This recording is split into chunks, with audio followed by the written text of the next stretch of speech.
जवाब देंगे। प्रताप सिंह जी, आज आपने ये भी बोला कि बीजेपी झूठ बोलती है। आपने अपनी बाइट में बोला, आपने बीजेपी के प्रवक्ता का एक नाम लिया कि ये लोग झूठ बोल रहे हैं। प्रताप सिंह जी,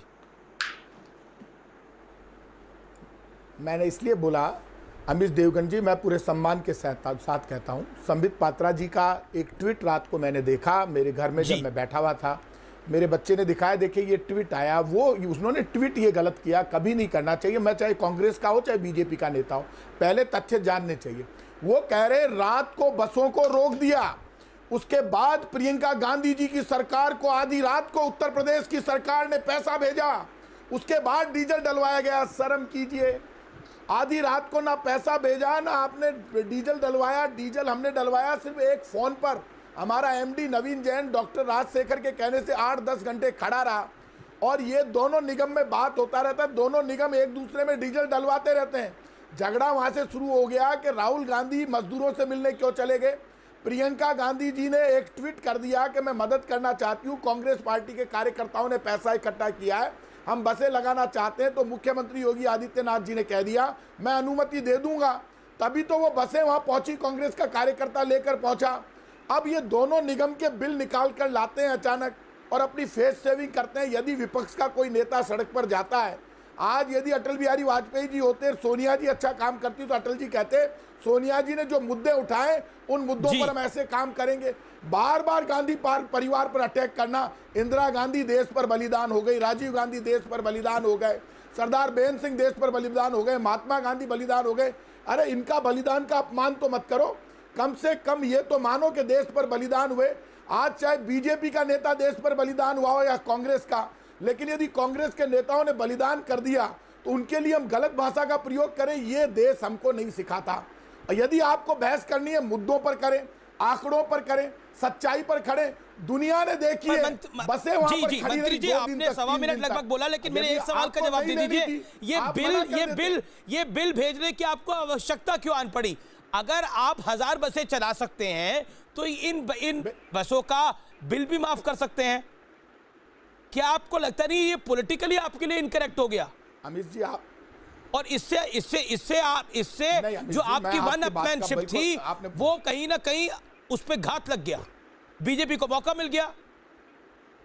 नहीं लगा अमित जी, मैं सम्मान से एक बात समझाना चाहता हूं जी सर। स्टूडेंट का मामला जब चला, मैं आपको पूरा समझा देता हूं, तब पहले नीतीश कुमार जी बोले हम स्टूडेंट को नहीं लेंगे, उत्तर प्रदेश सरकार बोली ना तो मजदूर को लेंगे ना स्टूडेंट को लेंगे, पूरे देश में हंगामा चलता रहा, कोटा में स्टूडेंट ने आंदोलन कर दिया। राजस्थान की सरकार ने उत्तर प्रदेश सरकार से बात की हम छोड़ने जा रहे हैं, उत्तर प्रदेश की सरकार बोली आप मत आइए छोड़ने, हम हमारी बसें भेज रहे हैं। उन्होंने अपनी बसें भेजी, हमने डीजल डलवाया। ये दोनों निगमों में डीजल डलाने का काम होता रहता है। 18 तारीख को इन्होंने पहले लेटर लिखा, उसके बाद इन्होंने 27 को लेटर लिखा कि आप अपना बिल भेज दीजिए। इसमें सरकार कहीं बीच में नहीं आ रही, अधिकारियों ने बिल भेज दिया, इन्होंने बिल का पेमेंट कर दिया। इस दौरान प्रियंका गांधी जी ने जो बसें भेजी, इनको उम्मीद नहीं थी बसें आ जाएगी, बसें पहुंच गई।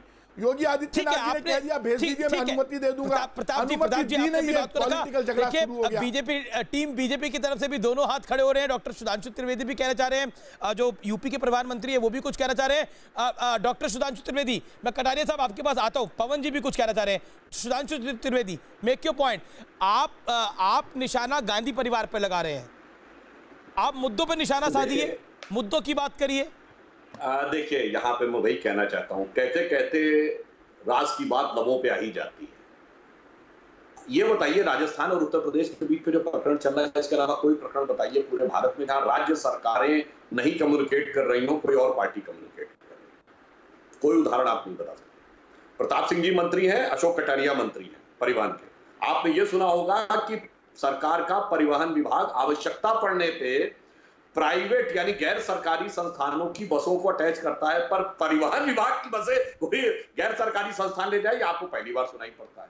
दूसरी बात, भारत के इतिहास में कोई दूसरा उदाहरण नहीं होगा कि जहां जिस पार्टी की सरकार हो वहां सरकार नहीं भेज रही हो बस, पार्टी भेज रही हो।